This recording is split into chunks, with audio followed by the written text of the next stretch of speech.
नमस्कार दोस्तों, मेरा नाम है विवेक। फिर आज हम एक और लेक्चर लेंगे, एपिसोड लेंगे डेप्रिसिएशन के ऊपर। लास्ट लेक्चर में हमने क्या डिस्कस करा था? About depreciation, depreciation accounting, depreciable asset और नॉन डेप्रिशिएबल एसेट्स के बारे में अच्छे से हमने सीखा था।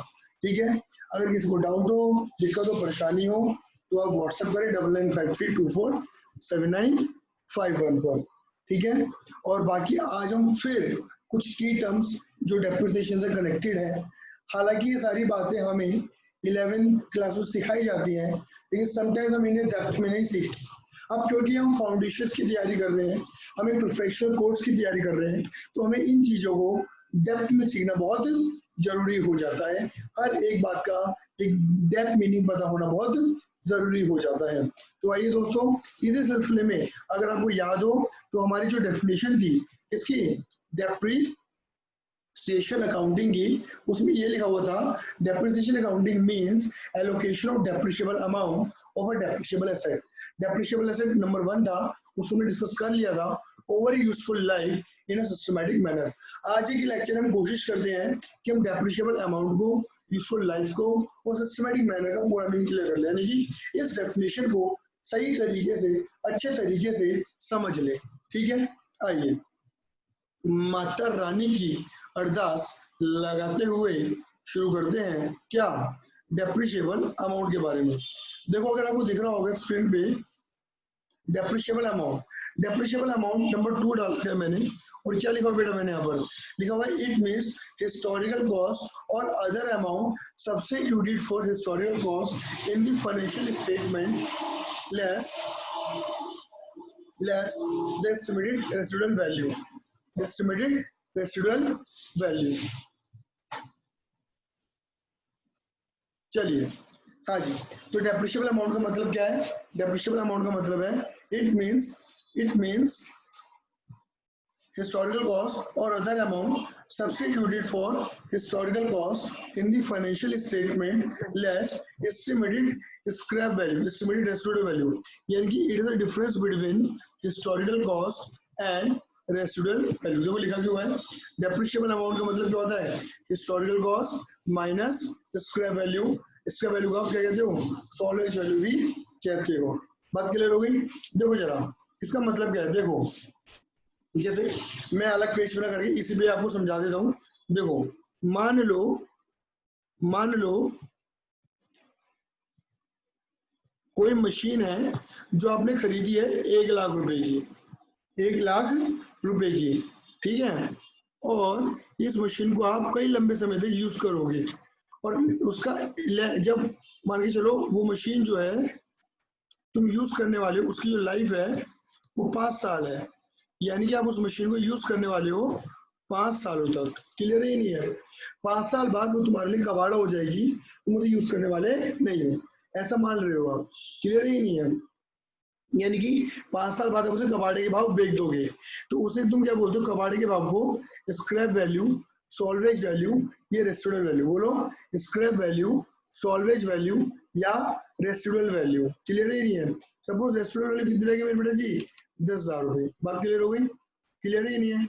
एग्जाम्पल की बात करते हैं मेरे बेटा, देखना। देखो, आपने मशीन खरीदी कितने में? 1 लाख रुपए में। कितने में खरीदी मेरे बेटा जी? 1 लाख रुपए के अंदर मशीन खरीदी। 5 साल तक यूज करोगे, 5 साल बाद कितने बेच दोगे? 10,000 की बेच दोगे। ये मान रहे हो आप? क्लियर ही नहीं है? आई बस में नहीं आई? चलो जी, अब एक बार समझना, यानी कि आपने 1 लाख रुपए की मशीन खरीदी, आपकी जेब से कितने रुपए गए? 1 लाख रुपए गए। 5 साल बाद आपकी जेब में कितने रुपए आ जाएंगे? 10,000 रुपए आ जाएंगे। कितने रुपए आ जाएंगे आपकी जेब में? 10,000 रुपए आपकी जेब में आ जाएंगे। पॉइंट है या नहीं? क्लियर? यानी कि आपकी जेब से कितने रुपए गए नेट? 90,000। भाई ऑब्वियस बात है ना, 1 लाख रुपए की मशीन खरीदी तो आज तुम्हारी जेब से कितने रुपए जा रहे हैं? 1 लाख रुपए जा रहे हैं। लेकिन 5 साल बाद जब तुम बेच दोगे तो तुम्हारी जेब में कितने रुपए आ जाएंगे? 10,000 रुपए आ जाएंगे। बोलो आए ना? यानी तुम्हारी जेब से नेट कितना जा रहा है मेरे बेटा जी? 90,000 रुपए। क्या मेरी बात क्लियर हो रही है? बोलो हाँ या ना? इसका मतलब क्या निकला? इसका मतलब ये निकल रहा है कि आपने 1 लाख रुपए की मशीन खरीदी और 5 साल बाद उसकी कीमत 10,000 रुपए रह जाएगी, 10,000 की बेच दोगे, और जो बीच की वैल्यू है 90,000 रुपए, वो कहाँ गई? उसे तुम क्या कर गए? कंज्यूम कर गए। मेरी बात क्लियर हुई नहीं हुई? यूज कर गए। उस कंजम्पशन को, उस यूज करने को तुम क्या बोलते हो? डेप्रिसिएशन बोलते हो। क्या बोलते हो? डेप्रिसिएशन। यानी कि यानी कि ये जो 90,000 निकल कर आ रहा है ना मेरे बेटा जी, ये जो 90,000 निकल कर आ रहा है, ये क्या है? डेप्रिशिएबल अमाउंट है। क्या है मेरे बेटा जी? डेप्रिशिएबल अमाउंट है। क्या है? Depreciable amount. डेप्रिशिएबल अमाउंट का इस तरीके से भी कह सकते हो, डेप्रिशिएबल अमाउंट को इस तरीके से भी कह सकते हो, ठीक है ना? Total amount of depreciation, total amount of depreciation of assets over its whole life, मतलब उसकी पूरी जिंदगी का डेट, किसी भी एसेट की पूरी जिंदगी का डेट क्या कहलाता है? डेप्रिशिएबल अमाउंट कहलाती है। क्लियर ही नहीं है? मतलब ये समझ लो कि कॉस्ट, आपने एसेट खरीदी 1 लाख की, बेच दोगे 10,000 में, इन तुम्हारी से नेट कितने गया? 90 गए। वो 90,000 कहाँ गए? उसे 5 साल में तुम कंज्यूम कर गए, वही कंजम्पशन क्या कहलाती है? डेप्रिसिएशन। ये पूरे 5 सालों का डेप्रिसिएशन है। कितना? 90,000 रुपये। पूरे 5 सालों का डेप्रिसिएशन कितना? 90,000 रुपया। इसे तुम क्या कहते हो मेरे बेटा जी? डेप्रिशिएबल अमाउंट कह दो। क्या मेरी बात क्लियर हो गई? लेकिन अब क्योंकि तुम्हें डेप्रिशिएबल अमाउंट के बारे में सीखना है और अच्छे से सीखना है, तो तुम्हें मेरे बेटा जी कॉस्ट के बारे में और स्क्रैप वैल्यू के बारे में समझना बहुत जरूरी है। क्लियर ही नहीं है कि आपको कॉस्ट क्या होती है और स्क्रैप वैल्यू क्या होती है? तो अगर आप देखोगे तो मैंने यहाँ ब्लॉक बना रखा है और यहाँ पर मैंने लिखा हुआ है कॉस्ट का मीन्स है historical cost. Historical cost means any cost which bring depreciable asset in ready to use condition। ये इंपॉर्टेंट लाइन है, रेडी टू यूज कंडीशन। यानी कि समझ लगा बेटा जी, हिस्टोरिकल कॉस्ट का मतलब क्या होता है? वो कॉस्ट जो तुम्हारी एसेट को रेडी टू यूज की कंडीशन में लेकर आता है। कौन सी कंडीशन में? याद करो, कौन सी कंडीशन में? रेडी टू यूज की कंडीशन में। मैं एक एग्जांपल की बात करता हूँ, जैसे कि मान के चलो आज गर्मी बहुत है। क्लियर ही नहीं है? पापा बोलोगे चलो यार घर में एसी लगा लेते हैं। क्लियर ही नहीं है? पापा मान के चलो एसी लेकर आए रात शाम के टाइम पर आपके। क्लियर ही नहीं है? और आप बड़े खुश कि ताना ताना दिन एसी आया है, कि ताना ताना दिन एसी आया है। लेकिन मेरे बेटा एक बार बताओ, एसी है ना, वो कूलर थोड़ी ना है। कूलर तो ऐसा होता था जब घर में कूलर आते थे तो पानी डाला, प्लग लगाया और भैया प्लग चालू करा, हवा आनी ठंडी ठंडी शुरू। ऐसे होता था कूलर के अंदर भी, आए ना? लेकिन ये एसी ऐसी काम करता है क्या? पापा मतलब एसी आ गया है, आपने एसी को रख दिया है, प्लग लगा दिया है और हाथ सेकनी शुरू कर दिया एसी के आगे, ऐसा होता है क्या? नहीं। एसी को ऑब्वियस बात है आपको प्रॉपर दीवार पे इंस्टॉल करवाना पड़ेगा। बोलो हाँ या ना? क्लियर ही नहीं है? इंस्टॉल करवाने के लिए अब देखो क्या क्या होता है। कई बार तुमने एसी खरीदा सपोज 40,000 रुपए का। कितने खरीदा मेरे बेटा जी एसी आपने? सपोज आपने एसी खरीदा 40,000 रुपए का, लेकिन आपको पता है ना एसी के साथ स्टेबलाइजर भी लगता है, हाँ या ना? ठीक है, तो आपने स्टेबलाइजर भी खरीदा कितने रुपए का? सपोज 5,000 रुपए का। कितने रुपए का? 5,000 रुपए का। बात क्लियर होगी नहीं होगी? अच्छा, इलेक्ट्रिशियन को बुलाया, वायरिंग करवाई। क्योंकि घर में एसी को लेकर फिटिंग नहीं होती तो अलग से वायरिंग करवाते हैं लोग, ठीक है ना? तो आपने इलेक्ट्रिशियन को रुपए दिए सपोज 2,000 रुपए, वायर समेत उसकी लेबर वायर वगैरह सब कुछ मिला मिलोगे। क्लियर ही नहीं है? एसी का ड्रेनिंग पाइप होता है, कंपनी वाले बड़ा 1 मीटर का छोटा सा पाइप देते हैं, बट अपन को चाहिए बड़ा पाइप, लंबा वाला पाइप चाहिए। तो फिर बात आपने क्या करा? पाइप मंगवाया अलग से। क्लियर ही नहीं है? सपोज मान के चलो तो 500 रुपए का पाइप पड़ गया आपको। फिर बात क्लियर हुई नहीं हुई? दूसरी बात, आपने वो जो एसी का जो आउटर होता है जो छत पे रखा जाता है, वो आप सोचे थे छत पे ना रखे, कभी नीचे से गल ना जाए, लोहे की मशीन होती है वो, ठीक है ना? तो आप दीवार पे हैंग करवाना चाहते हो। हैंग करवाने के लिए क्या चाहिए होता है? उसके लिए स्टैंड होते हैं जो साइडों में लगते हैं, उसके ऊपर वो रख दिया जाता है, कस दिया जाता है पेचों के थ्रू, आए ना? तो ऑब्वियस बात है, मान के चलो वो आउटर का जो स्टैंड पड़ा वो 1,000 रुपए का पड़ गया। क्लियर ही नहीं है? अब मैं मेरे बच्चों, मैं अगर तुमसे पूछूं कि तुम्हें एसी कितने का पड़ रहा है, तुम्हें एसी 40 का पड़ रहा है, या एसी तुम्हें 40 प्लस 5 45 47 48, एसी तुम्हें 48,500 का पड़ रहा है, बस मुझे इतना बता दो। बोलो हाँ या ना? बताओ, एसी तुम्हें 40 का पड़ रहा है, 48,500 का पड़ रहा है? 48,500 का पड़ रहा है, बोलो हाँ या ना? क्लियर है? यानी कि अगर मैं आपसे पूछूं, अगर तुम स्टेबलाइजर पे अमाउंट खर्च नहीं करोगे, अगर तुम इलेक्ट्रिशियन को रुपए नहीं दोगे, अगर तुम बाइक नहीं खरीदोगे, अगर तुम स्टैंड लगाओगे, तो मुझे बताओ ये इन खर्चे, अगर तुम ये खर्चे नहीं करोगे तो तुम्हारा ये खर्चा कामयाब हो जाएगा क्या? नहीं। यानी कि इस 40,000 के खर्चे को कामयाब करने के लिए आपने ये वाले खर्चे भी करने पड़ गए। बोलो आइए ना। यानी कि ये खर्चे क्या कहला रहे हैं, ये खर्चे वो हैं जो आपकी एसेट को क्या कर रहे हैं, रेडी टू यूज की कंडीशन में डाल रहे हैं, तुम्हारे लिए यूज होने लायक बना रहे हैं, एसी को तुम्हारे लिए यूज होने लायक बना रहे हैं। तुम क्या बोलोगे, एसी मुझे 40 का नहीं पड़ रहा, टेक्निकली मुझे एसी 48,500 का पड़ रहा है। तो मेरे बेटा आप क्या बोलोगे, इसे ही बोलोगे कॉस्ट। क्या बोलोगे मेरे बेटा, इसी बोलोगे तुम कॉस्ट, यानी कि हिस्टोरिकल कॉस्ट, यानी कि हिस्टोरिकल कॉस्ट। क्लियर है, हिस्टोरिकल कॉस्ट क्लियर है। इसे आप ओरिजिनल कॉस्ट भी कहते हो, क्या कहते हो, ओरिजिनल कॉस्ट भी कहते हो। तो देखो यहाँ पे लिखा भी हुआ है मैंने, purchase cost plus installation, erection, acquisition cost. और वही वाली बात है, एसेट जितने में खरीदे वो कॉस्ट 40,000 रुपये प्लस उसको इंस्टॉल करवाने के, मतलब हमने जो इंजीनियर को या एक तरीके से इलेक्ट्रिशियन को रुपये दिए वो, एक्विजिशन करने में जो भी खर्चे दिए। कई बार ऐसा होता है कि किसी भी सामान को एक जगह से दूसरी जगह तक लाने में कैरिज वगैरह, फ्रेट वगैरह भी देना पड़ता है, आए ना, बड़ी बड़ी मशीनों के लिए, तो वो भी इसके अंदर ऐड होती है। बात क्लियर होगी, यानी any other expense regarding ready to use, मतलब कोई भी खर्चा जो रेडी टू यूज के लिए है उसे तुम क्या बोलते हो मेरे बेटे जी, हिस्टोरिकल कॉस्ट बोलते हो, इनकी ओरिजिनल कॉस्ट बोलते हो। क्लियर है, ये नहीं है। आप कुल मिला के इतना मान लो कि जितने भी खर्चे आप एसेट को यूज होने से पहले पहले कर रहे हो, सुन लेना ध्यान से, आप कोई भी खर्चा जो आप एसेट को यूज होने से पहले कर रहे हो वो सब क्या कहलाते हैं मेरे बेटे जी, कॉस्ट का पार्ट कहते हैं, मतलब एसेट की वैल्यू में ही ऐड हो जाते हैं। क्या मेरी इतनी बात क्लियर है, बोलो हाँ या ना, जल्दी बोलो मेरे बेटे जी, क्या मेरी इतनी बात क्लियर हो गई, चले बहुत बढ़िया। ठीक है, एक बात यूं भी समझ लेना, कई बार ऐसा नहीं होता कि आप एसेट खरीद के लाते हो उसके ऊपर तुम्हें डिस्काउंट मिल जाता है, तो बट ऑब्वियस है डिस्काउंट की वजह से तुम्हारी कॉस्ट क्या हो रही है, कम हो रही है, तो आप उसे क्या कर दोगे, लेस कर दोगे। मतलब ऑब्वियस बात है, अगर कॉस्ट कम हो रही है तो लेस भी करो, और कॉस्ट इंकर्ड हो रही है, बढ़ रही है तो ऐड भी करो, कोई दिक्कत वाली बात नहीं है। इसके पीछे कई बार ऐसे क्वेश्चन भी आपको पूछिए जाते हैं, वो भी समझना बहुत जरूरी है आप सभी के लिए। कैसे क्वेश्चन सर जरा समझाना हमें। देखो किस टाइप के क्वेश्चन, कई बार ऐसे ड्यूटी एंड टैक्सेस वगैरह होते हैं जो रिफंड भी होते हैं, नॉन रिफंडेबल भी होते हैं।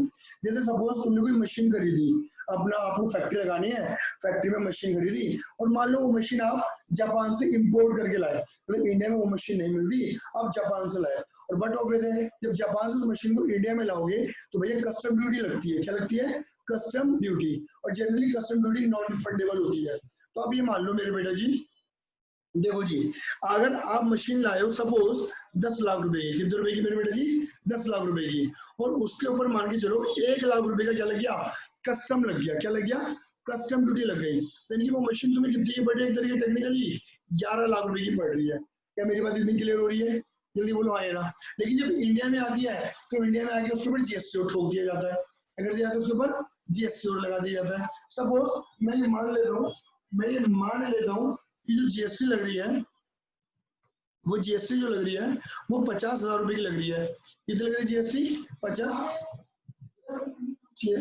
सर अभी बाहर गए थे तो मुझे पता नहीं है।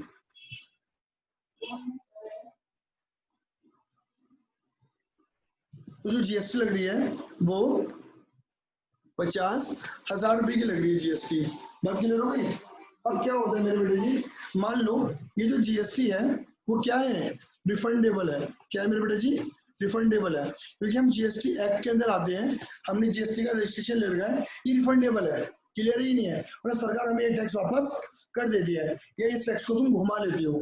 ठीक है, तो देखो अगर ये जीएसटी रिफंडेबल है तो तुम्हें मशीन कितनी की पड़ रही है, 11 लाख की। सुनते हैं ना, मशीन कितनी की पड़ रही है, 11 लाख की।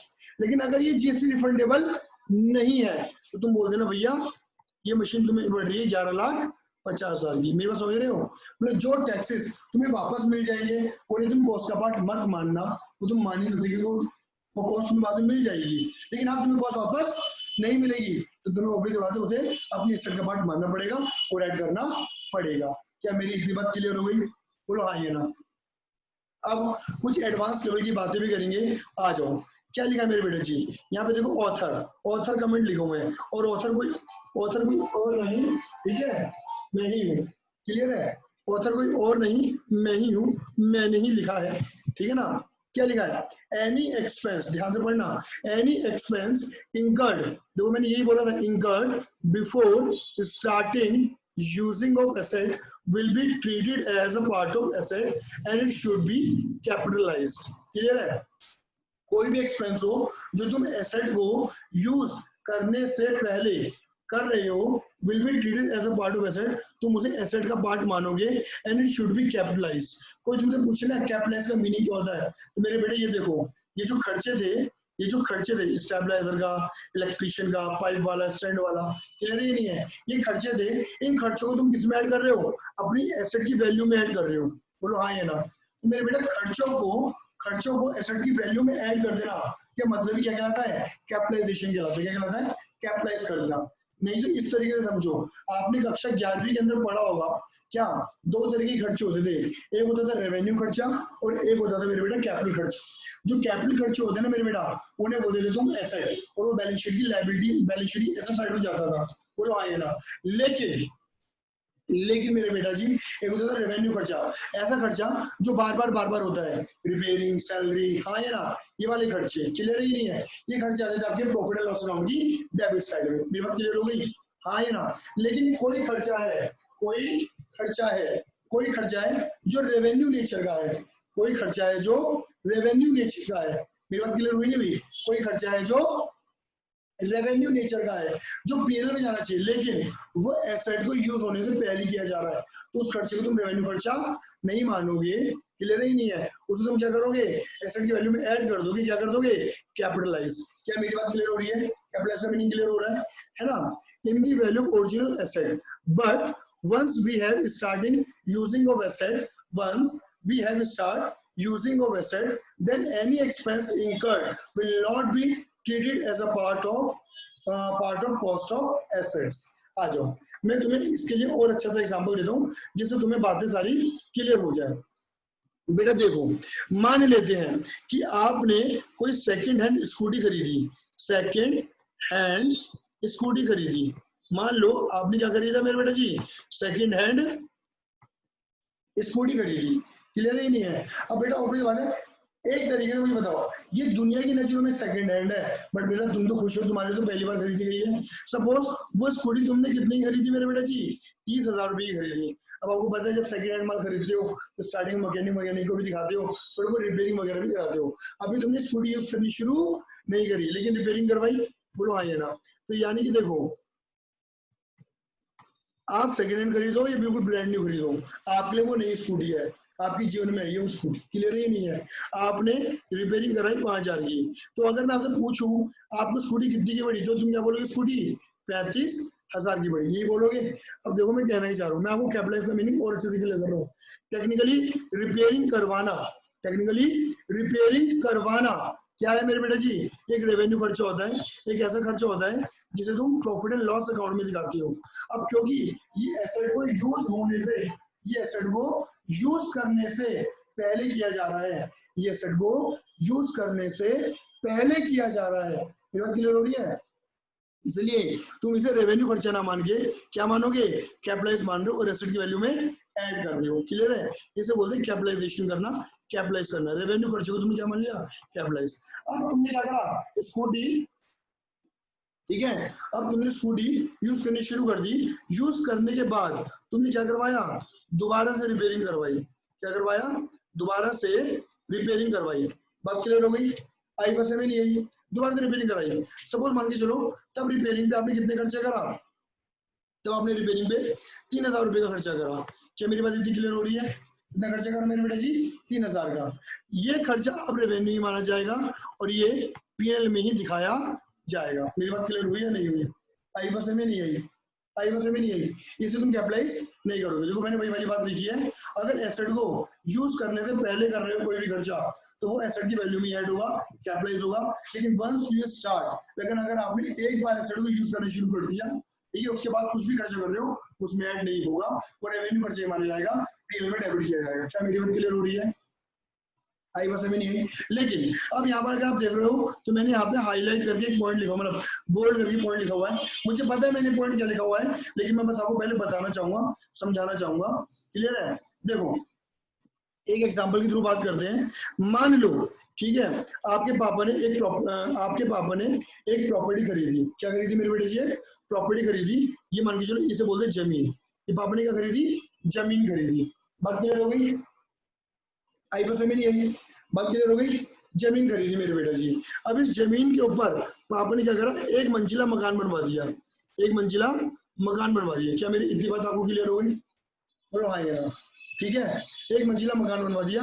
ये क्या है आपके लिए, ये छत है, ये रेलिंग लगी हुई है आपकी छत पर, मेरी बात क्लियर हो रही है, ये रेलिंग है मेरे बेटा जी, कोई दिक्कत, ये छत है आपकी, क्लियर है। आप छत पे रहते हो या यहाँ रहते हो, ग्राउंड फ्लोर पे रहोगे, बट ऑब्वियस है ग्राउंड फ्लोर, क्लियर ही नहीं है, हाँ या ना।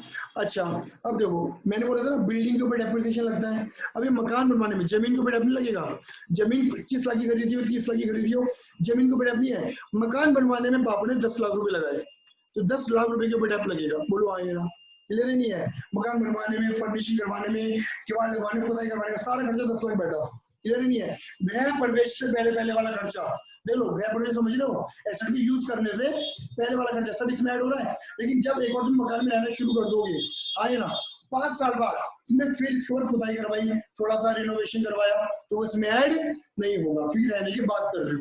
लेकिन अब पापा के पास और पैसे आ गए, पापा ने क्या करा, पापा ने क्या करा, ये रेलिंग टूटवा दी, ये रेलिंग टूटवा दी, ठीक है, ये लो जी, ये रेलिंग टूट गई, हट गई रेलिंग।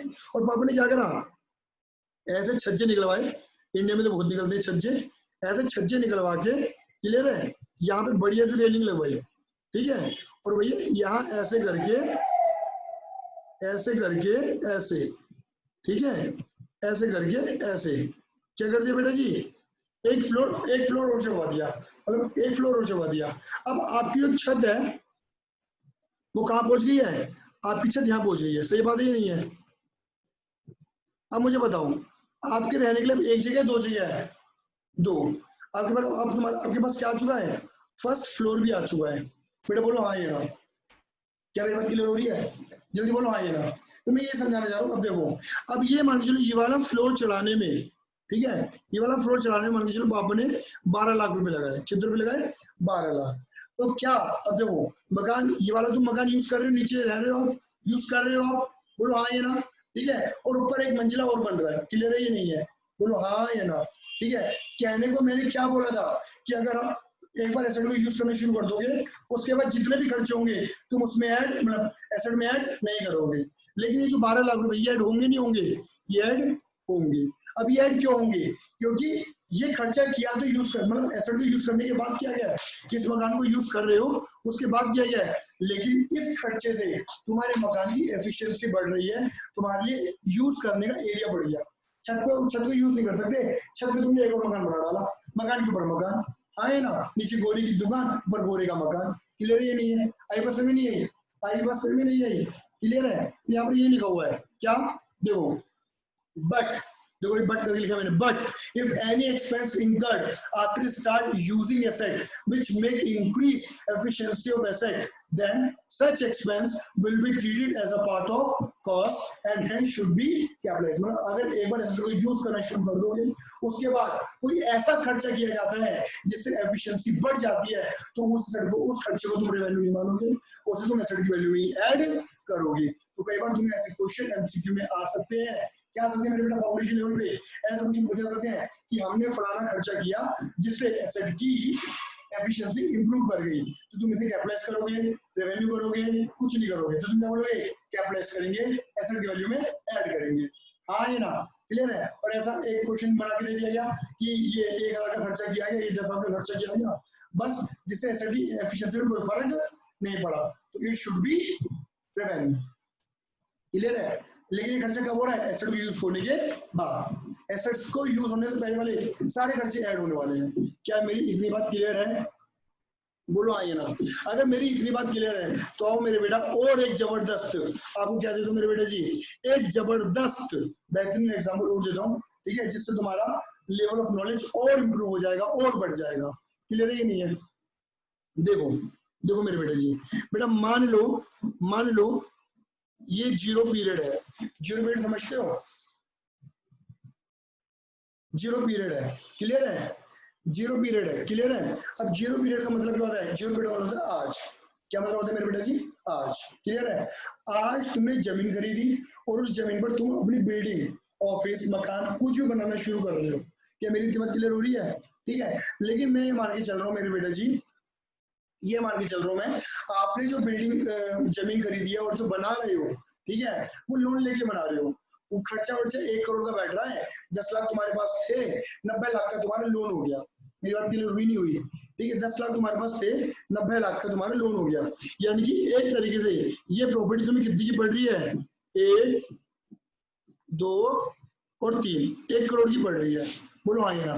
लेकिन इस 1 करोड़ में याद रखना 10 लाख तो तुम्हारे हैं जिसके ऊपर कोई इंटरेस्ट नहीं है, 90 लाख रुपए तुमने लोन के लिए हैं। बोलो हाँ या ना? 90 लाख रुपए तुमने लोन के लिए हैं। बात क्लियर नहीं हुई? आई बस में नहीं गई? 90 लाख रुपए तुमने किसके लिए मेरे बेटा जी? लोन के लिए है। आई बस में नहीं गई?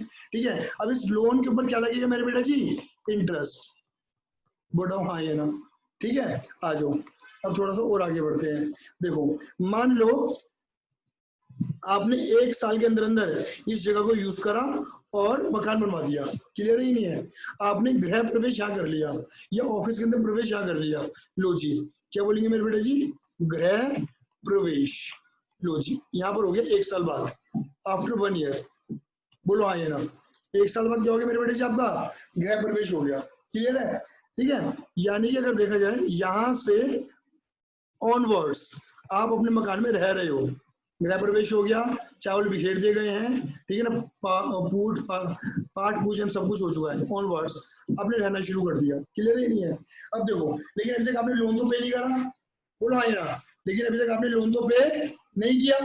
क्लियर है? तो देखो, गृह प्रवेश से पहले ये और गृह प्रवेश के बाद ये, यहाँ पर भी इंटरेस्ट लगा होगा और यहाँ पर भी इंटरेस्ट लग रहा होगा। क्लियर ही नहीं है? तो तुमसे क्वेश्चन पूछा जाता है कि बताओ इंटरेस्ट को रेवेन्यू करोगे, मतलब पीएनएल में दिखाओगे, ये कैपिटलाइज करोगे, बैलेंस शीट के एसेट में दिखाओगे, एसेट में ऐड करोगे। तो तुम पता क्या बोलोगे? तुम बोलोगे गृह प्रवेश से पहले, एसेट के यूज होने से पहले वाला तो इंटरेस्ट एसेट की वैल्यू में क्या हो जाएगा? ऐड। लेकिन गृह प्रवेश के बाद वाला जो इंटरेस्ट होगा वो इसमें ऐड नहीं होगा, उसे तुम रेवेन्यू मानोगे। क्या मानोगे? रेवेन्यू मानोगे और पीएनएल में क्या कर दोगे? खर्चा मान के डेबिट करोगे। क्या मेरी बात क्लियर हुई नहीं हुई? बोलो हाँ या ना? क्लियर है या नहीं है? आया? क्लियर है? ये जो लॉजिक है ये AS 16 accounting standard number 16 borrowing cost है। क्लियर ही है? अकाउंटिंग स्टैंडर्ड भी कहीं ना कहीं आपस में कनेक्टेड है। कई बार AS 16 का सॉल्यूशन AS 16 में नहीं मिलता, AS 16 का सॉल्यूशन AS 6 से निकल जाता है। ये बात समझ रहे हो? कनेक्टेड है सारे AS। क्या मेरी बात क्लियर हुई? अगर इस सभी कोई भी तुम्हारे मन में क्वेरीज हो तो आप मुझे व्हाट्सएप कर सकते हो। कई बार ऐसे क्वेश्चन की स्टडी आपसे पूछी जाती है। तो मैं समझ रहा हूँ आपको अब ओरिजिनल कॉस्ट के बारे में क्लियर हो गया होगा। दोबारा से रिपीट कर लेते हैं। कॉस्ट का मतलब होता है हिस्टोरिकल कॉस्ट, ओरिजिनल कॉस्ट, इनकी परचेज प्राइस, कोई डिस्काउंट तो माइनस कर दो, इंस्टॉलेशन इरेक्शन चार्जेस या कोई भी खर्चा जो एसेट को रेडी टू यूज बना रहा है। एसेट को यूज होने से पहले वाले खर्चे, चाहे वो एसेट सेकंड हैंड हो या फर्स्ट हैंड हो, यूज होने से पहले वाले खर्चे सब उसमें ऐड होंगे, कैपिटलाइज होंगे, बैलेंस शीट में एसेट में दिखाई देंगे। लेकिन यूज होने के बाद वाला कोई भी खर्चा होगा तो एसेट में ऐड नहीं होगा, उसे रेवेन्यू का पार्ट माना जाएगा और पीएल में खर्चा मान के डेबिट किया जाएगा। लेकिन अगर आपने एसेट को यूज करना शुरू कर दिया है और उसके बाद कोई ऐसा खर्चा किया जा रहा है जिससे एसेट की एफिशिएंसी बढ़ रही है तो तुम उसे क्या करोगे? कैपिटलाइज करोगे, एसेट का पार्ट मानोगे और बैलेंस शीट की एसेट में दिखाओगे। बात क्लियर हो गई नहीं हो गई? बहुत बढ़िया। अब आता है मेरे बेटा जी नया शब्द। क्या आता है मेरे बेटा जी? नया शब्द scrap value, residual value, remaining value. अब यहाँ पे लिखा तो नहीं है, मैं लिख भी देता हूँ, सॉल्वेज वैल्यू। क्या बेटा जी? Salvage value. क्लियर ही नहीं है? Scrap value, residual value, remaining value, it means estimated value. देखो यहाँ पे बड़ा बड़ा कीमती है, क्या लिखा है? Estimated value of any depreciable asset eight the end of the useful life. ठीक है ना? मतलब ये वो भाव है, कबाड़े का भाव है, जब एक एसेट की लाइफ खत्म हो जाती है, एक एसेट की जिंदगी खत्म हो जाती है, तो जिंदगी खत्म होने के बाद वाली एंड वाली value, at the end of the life वाली जो वैल्यू है उसको क्या बोलते हो? स्क्रैप वैल्यू बोलते हो, रेसिडुअल वैल्यू बोलते हो। जैसे ऊपर वाले एग्जांपल में कि मैंने एसेट 1 लाख की खरीदी थी और मैंने लाइफ कितनी मानी थी मेरे बेटा जी? 5 साल मानी थी। क्लियर ही नहीं है? तो 5 साल बाद वो एसेट कितने की बिक जाएगी? 10 की बिक जाएगी। तो ये क्या है? At life at the end of the year. हाँ sorry, value at the end of the life, value at the end of the life, जिंदगी खत्म होने के बाद वाली वैल्यू। क्लियर ही नहीं है? कबाड़ है कबाब। मेरे बेटा मैं आपसे एक बात पूछता हूँ, यहाँ पे एक वर्ड आ रहा है एस्टिमेटेड, ये शब्द बड़ा कीमती है मेरे बेटा जी। क्या वर्ड आ रहा है मेरे बेटा जी? एस्टिमेटेड वर्ड आ रहा है। कौन सा वर्ड आ रहा है मेरे बेटा जी? Estimated word. क्लियर है? एस्टिमेटेड का मतलब है कि अगर आप कोई स्कूटी खरीद रहे हो, दिमाग लगाना अपना खुद का, तुमने आज स्कूटी खरीदी और मैं पूछूंगा कितने साल तक यूज कर लेगा, क्या तुम बता पाओगे? मैं पूछ रहा हूं तुमसे, आज तुमने स्कूटी खरीदी है, कितने साल तक यूज कर लोगे? बता पाओगे? बता पाओगे? दिमाग में है कोई फिगर? कंफ्यूजन है या नहीं दिमाग में? कैसा सवाल पूछ रहे हो यार, कितने साल तक यूज कर पाओगे? अरे जब तक चलेगी तब तक, जब तक है जान, जब तक है जान, जब तक है जान। हाँ ये ना, जब तक उसमें जान है तब तक यूज करते रहेंगे, तुम्हारे दिमाग में ये बात रहेगी। लेकिन मेरे बेटा ऐसा नहीं होता, ऐसा कभी भी नहीं होता। लाइफ का अनुमान लगाना बहुत जरूरी है, कितने साल तक यूज कर लो। क्लियर ही नहीं है? फिर मैं तुझे दूसरा सवाल पूछता हूँ मेरे बेटा जी, क्या तुम ये बता पाओगे कि अगर मान लेते हैं तुमने बोला ठीक है 5 साल तक यूज करेंगे स्कूटी को, 5 साल बाद कितनी की फेंक देगा तुम? बता, कितनी की फेंक देगा स्कूटी? बता पाओगे? नहीं बता पाओगे। बोलो हाँ या ना। तो यानी कि यहाँ पर वर्ड आ रहा है एस्टिमेटेड। अगर मैं तुमसे पूछूं तुम्हें तुम्हारी स्कूटी कितने की पड़ी, दैट इज कॉस्ट, तुम कॉस्ट तो बता सकते हो, लेकिन उसकी जिंदगी या उसकी स्क्रैप वैल्यू तुम नहीं बता सकते। इसलिए यहाँ पर यूजफुल लाइफ और स्क्रैप वैल्यू एस्टिमेटेड होती है। देखो मैं पढ़वा भी देता हूँ, यहाँ पर लिखा भी होगा। देखो यूजफुल लाइफ, यहाँ पे वर्ड थोड़ा कड़िया, useful life is either the period over which a depreciable asset is expected to be used by the enterprise and the number of production of similar unit expected to be obtained from the use of the asset by the enterprise. Second वाले point को मैं बोल नहीं रहा, लेकिन उन्होंने first वाले point को क्या लिखा है? द पीरियड ओवर विच, मतलब वो समय जिसमें डेप्रिशिएबल एसेट को एक कंपनी द्वारा, एक बिजनेस द्वारा, एक एंटरप्राइज द्वारा यूज किया जाएगा, जितने समय से यूज किया जाएगा उसे तुम क्या बोलते हो मेरे बेटे जी? यूजफुल लाइफ बोलते हो। क्लियर है? ये नहीं है? आई बस में नहीं है? ठीक है? ये नहीं है? याद रखना, यहाँ पे जो यूजफुल लाइफ होती है मेरे बेटा जी, वो कौन सी होती है? एस्टिमेटेड होती है। कौन सी होती है मेरे बेटा जी? एस्टिमेटेड होती है। और स्टेबिलिटी क्या होती है? एस्टिमेटेड होती है। स्टेबिलिटी क्या होती है मेरे बेटा जी? एस्टिमेटेड होती है। आई बस में नहीं है? क्लियर है? नहीं है? देखो यहाँ पर शायद मैंने नीचे देखो लिख भी रखा है, आजा आजा आ गया, पूरा आजा, पूरा आजा, आ गया। देखो यहाँ पे देखो इंपॉर्टेंट लिंक्स में देखो मैंने क्या लिखा है? Factor affecting depreciation, factor affecting depreciation, factor affecting depreciation. ये फैक्टर अफेक्टिंग डेप्रिसिएशन क्या है? देखो मैंने आपको क्या कॉस्ट के बारे में नहीं बताया? क्या मैंने आपको लाइफ के बारे में नहीं बताया अभी? क्या मैंने आपको स्क्वायर वैल्यू के बारे में नहीं बताया अभी? ये फैक्टर अफेक्टिंग डेप्रिसिएशन समझते हो उसका मीनिंग क्या है? यानी कि वो फैक्टर हैं, अगर ये फैक्टर नहीं होंगे तो आप डेप्रिसिएशन कैलकुलेट नहीं कर सकते। क्लियर ही नहीं है? यानी कि डेप्रिसिएशन को कैलकुलेट करने के लिए तुम्हें एसेट की लाइफ, एसेट की स्क्रैप वैल्यू और एसेट की कॉस्ट, इनकी कॉस्ट, स्क्रैप वैल्यू, लाइफ, इन तीनों के बारे में पता होना चाहिए भैया।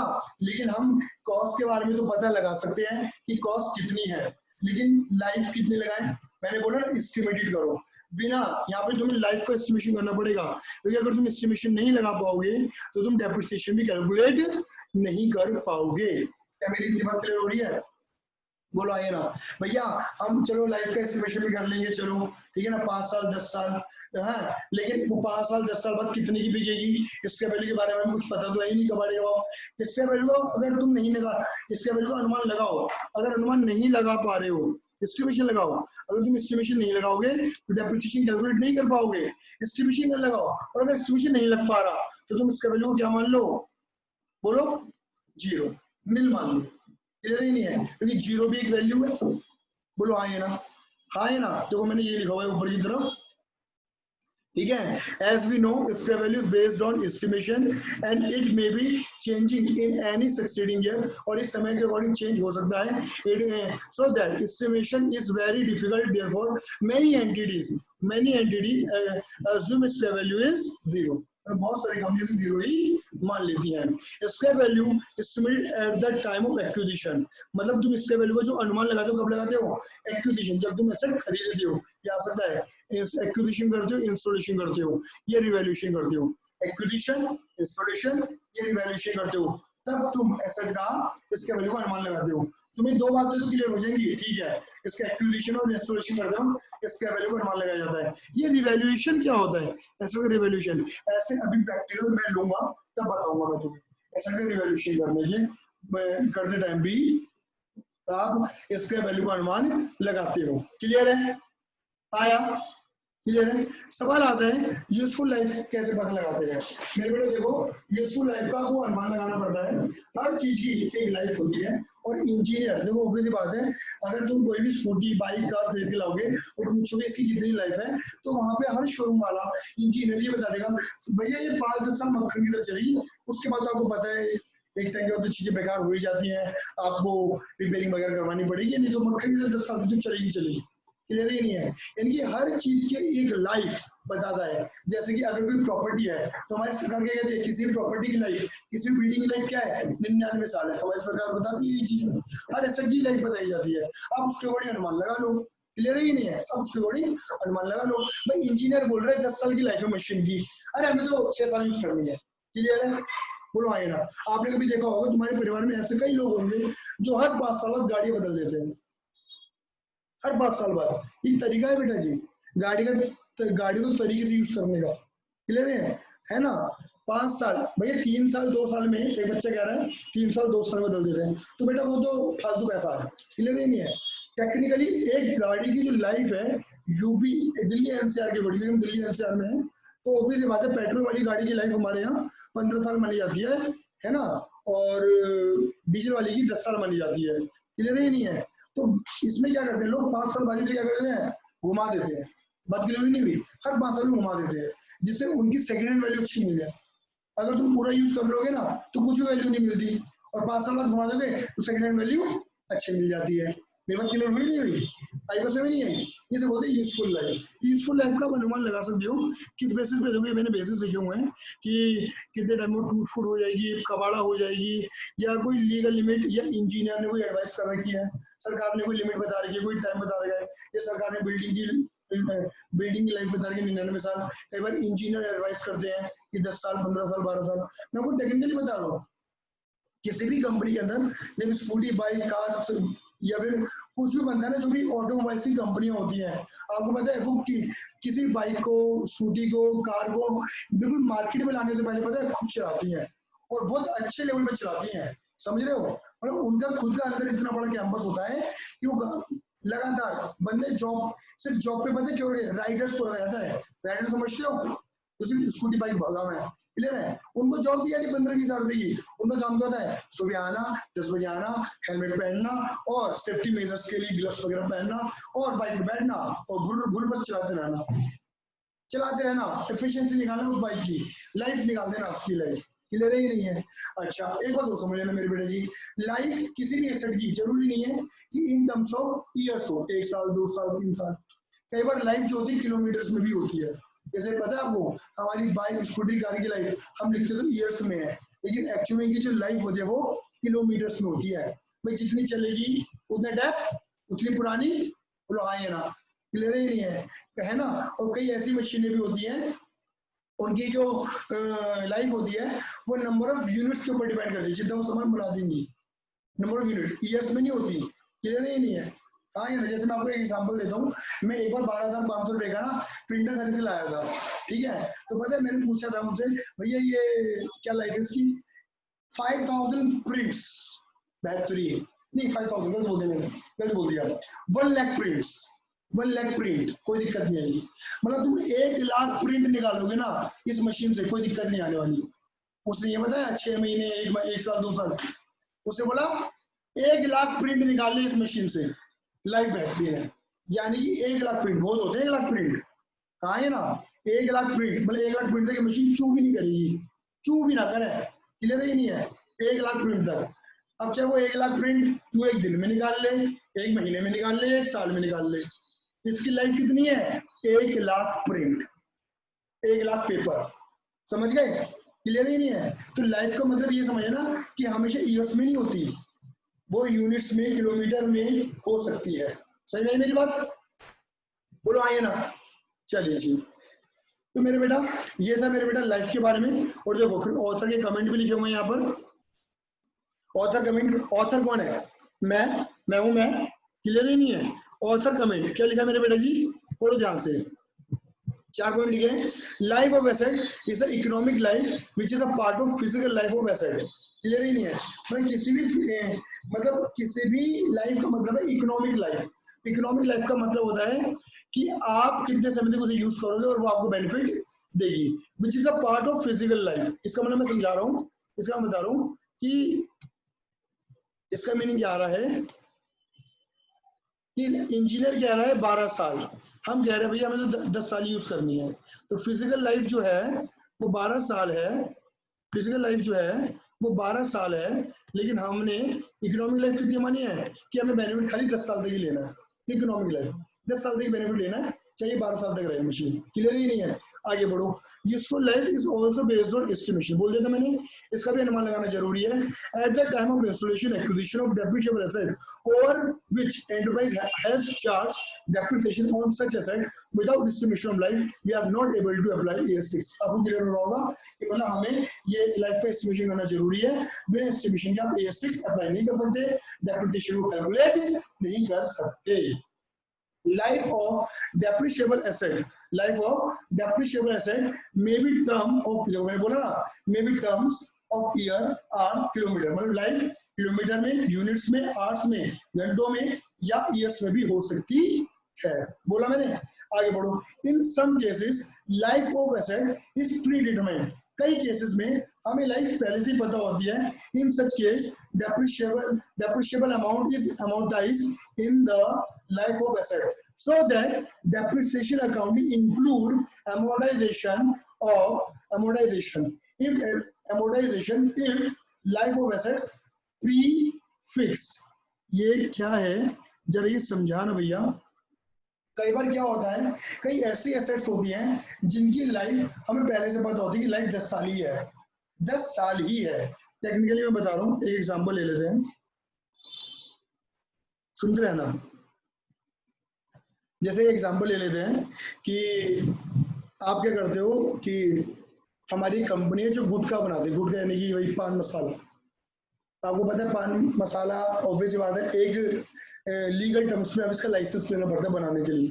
क्लियर है? अब हमने भैया लाइसेंस ले लिया, अब हमने क्या कर लिया मेरे बेटे जी, लाइसेंस ले लिया। क्लियर है? लाइसेंस ले लिया सपोज 1 लाख रुपए का, और सरकार कह रही है जो लाइसेंस है ना ये खाली तुझे 10 साल के लिए दिया गया है। कितने साल के लिए दिया गया है? 10 साल के लिए दिया गया ये लाइसेंस। मेरी बात क्लियर हो रही है? सरकार कह रही है ये लाइसेंस तुम्हें 10 साल के लिए दिया गया है मात्र। आई बस में नहीं है, क्लियर ही नहीं है। यानी कि देखा जाए 10 साल में मुझे दोबारा लाइसेंस रिन्यू करवाना पड़ेगा। यानी कि देखो ये लाइसेंस क्या है पता है मेरे लिए एसेट है, और लाइसेंस पता है कौन सी एसेट होती है? Intangible asset. कौन सी एसेट होती है मेरे बेटा जी? Intangible asset. क्लियर है? हाँ ही ना। और ये ऐसी एसेट है जिसकी लाइफ पता है तुम्हें, लाइफ का एस्टिमेशन नहीं करना, पता है 10 साल दोबारा रिन्यू करवाना पड़ेगा। इनकी इस लाइसेंस की, इस एसेट की लाइफ कितनी है? 10 साल प्रीफिक्स है। तो यहाँ पे इस एसेट्स के ऊपर जो डेप लगता है ना उसे डेप ना बोलकर, उसे डेप ना बोल के क्या बोलते हैं? अमोर्टाइजेशन। ऐसा वर्ड मैंने कल वाले लेक्चर के अंदर भी लिया था, अमोर्टाइजेशन। ये अमोर्टाइजेशन वर्ड आता है ना ज्यादातर कहाँ आता है? इंटेंजिबल के केसेस में आता है। कहाँ आता है? इंटेंजिबल के केसेस में आता है। या फिर ये मान लो अमोर्टाइजेशन वर्ड वहां आता है जहां पर लाइफ क्या होती है? प्रीफिक्स होती है, पहले से पता होती है इतनी लाइफ है। बात क्लियर हुई नहीं हुई? आई बस भी नहीं आई। तो इन्होंने यही बोला है कि कई बार एसेट की लाइफ पहले से पता होती है, तो तुम्हें जो डेप्रिशिएबल अमाउंट होती है उसे उस लाइफ में बांटना होता है। ये बांटने का मतलब क्या अभी समझते हैं। क्लियर है? तो भाई इतना समझ लो फिलहाल। अमोर्टाइजेशन वर्ड कहाँ लगेगा मेरे बेटे जी?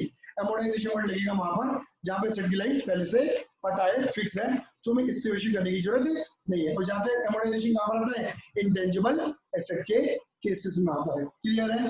ठीक है ना? तो यहाँ पे डेप्रिसिएशन वर्ड यूज हो गए, वो तो वो डेप्रिसिएशन जैसे ही है बट वर्ड चेंज हो जाता है। क्या होता है वर्ड? अमोर्टाइजेशन। क्लियर है? क्लियर है? Now the last word is systematic manner. Systematic manner. अब देखो सिस्टमेटिक मैनर का मतलब क्या होता है, इसको समझने के लिए देखो मैंने एक वर्कशीट ओपन करता हूं, इधर देखना, इधर देखिए,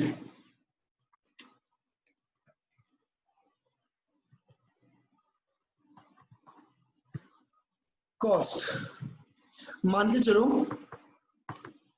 एसेट की कॉस्ट कितनी मानी मैंने 1 लाख, और मैंने ये मान लिया जो एसेट की लाइफ है, मैंने लाइफ कितनी मान ली मेरे बेटा जी, मैंने लाइफ मान ली 5 इयर्स। 5 साल बाद मैंने स्क्रैप वैल्यू मान ली 10,000। मैं तुम्हें पूछ रहा हूं इसकी डेप्रिशिएबल अमाउंट कितनी निकल कर आएगी, पता है? 1 लाख की खरीदी, 10 की बेच दोगे तो डेप्रिशिएबल अमाउंट कितनी निकल कर आ रही है, 90, यानी कि कॉस्ट माइनस स्क्रैप वैल्यू। हाँ है ना, लाइफ कितनी मानी 5 साल, 1 2 3 4 और 5, क्लियर है ये नहीं है? हाँ है ना। मैंने क्या बोला था तुम्हें, मैंने बोला था डेप्रिशिएबल अमाउंट का मतलब है पूरी जिंदगी का डर, पूरी जिंदगी का डर। तो मुझे क्या करना है, इस 90,000 की डेप्रिसिएशन को इन 5 सालों में क्या करना है, बांटना है। 90,000 को हर साल में बांटना है, इस साल में, इस साल में, इसे बोलते हैं एलोकेट करना। क्या करते हैं मेरे बेटे जी, एलोकेट करना। क्लियर ही नहीं है? 5 सालों में बांट देना है, क्लियर ही नहीं है? 1 साल, 2 3 4 और 5, क्लियर ही नहीं है? डेप्रिशिएबल अमाउंट को बोलो, डेप्रिशिएबल एसेट की बोलो, डेप्रिशिएबल एसेट की डेप्रिशिएबल अमाउंट को उसकी लाइफ में एलोकेट कर देना, समझना। डेप्रिशिएबल एसेट की डेप्रिशिएबल अमाउंट को उसकी लाइफ में एलोकेट कर देना ही डेप्रिसिएशन अकाउंटिंग है। लेकिन जो एलोकेट कर रहे हो ना मेरे बेटे, ये जो तुम बांट रहे हो, इसको एक सही ढंग से बांटना है, सिस्टमैटिक मैनर। क्या बोला मेरे बेटा, सिस्टमैटिक मैनर। सिस्टमैटिक मैनर का मतलब समझते हो? सिस्टमैटिक मैनर का मतलब है टू यूज, बोलो, to use appropriate method, to use appropriate method, to use appropriate method for charging depreciation, to use appropriate method for charging depreciation। Clear नहीं है? डेप्रिसिएशन को चार्ज करने के लिए, कैलकुलेट करने के लिए एक सही मेथड का यूज करना ही क्या कहलाता है मेरे बेटे जी, सिस्टमैटिक मैनर कहलाता है। सिस्टमैटिक मैनर कहलाता है, क्लियर ही नहीं है? एक सही मेथड का यूज आया, क्लियर ही नहीं है? देखो यहाँ पे लिखा है to charge depreciation every year in such a manner benefit arise from use of depreciable asset will be match with their cost. मतलब जो तुम्हारे बेनिफिट है वो तुम्हारी कॉस्ट से मैच करें। दैट इज, यहाँ पर क्या है, मैचिंग कॉन्सेप्ट अप्लाई हो रहा है।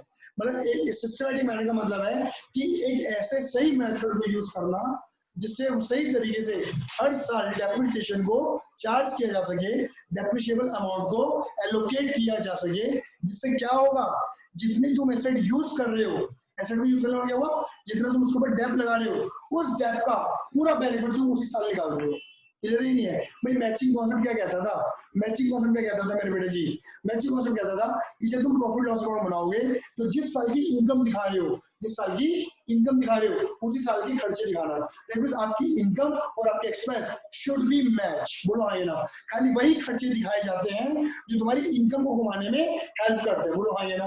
तो डेप्रिसिएशन कहाँ से आ रहा है, एसेट से आ रहा है, और एसेट क्या कर रही है, इनकम घुमाने में हेल्प कर रही है। तो मैचिंग कॉन्सेप्ट क्या कह रहा है कि वही डेप दिखाना जिसकी वजह से तुमने ये इनकम कमाई है, न ज्यादा डेप दिखाना न कम डेप दिखाना। बात क्लियर हो गई? तो सिस्टमैटिक मैनर भी तुम्हें ये कहना चाह रहा है, एक ऐसे मेथड का यूज करो जिससे तुम मैचिंग कॉन्सेप्ट को सही तरीके से फॉलो कर पाओ। क्लियर है मेरी बात? Clear? As per A6 commonly method adopted by the enterprise is straight line method. ठीक है ना? मतलब A6 कहते हैं कि नॉर्मली जो मेथड हमारे पास है वो कौन से हैं, जो नॉर्मली हमारे पास मेथड है वो स्ट्रेट लाइन मेथड और रिटन डाउन वैल्यू मेथड है। क्लियर ही नहीं है? कौन से मेथड है मेरे बेटे जी? स्ट्रेट लाइन मेथड और रिटन डाउन वैल्यू मेथड, दो मेथड हमारे पास है। क्लियर है? आई बात समझ में नहीं आई? जल्दी बोलो हाँ या ना। दो मेथड हमारे पास हैं और इसके अलावा भी और भी मेथड है। AS6 given option to use, बहुत सारे मेथड है। मतलब अगर आप चाहो तो SLM लगाओ, आप चाहो तो WDV लगाओ, जो सही हो वो लगाओ, ठीक है ना। या फिर कोई और अगर मेथड लगाना चाहते हो तो वो मेथड लगा लो, कोई दिक्कत वाली बात नहीं है।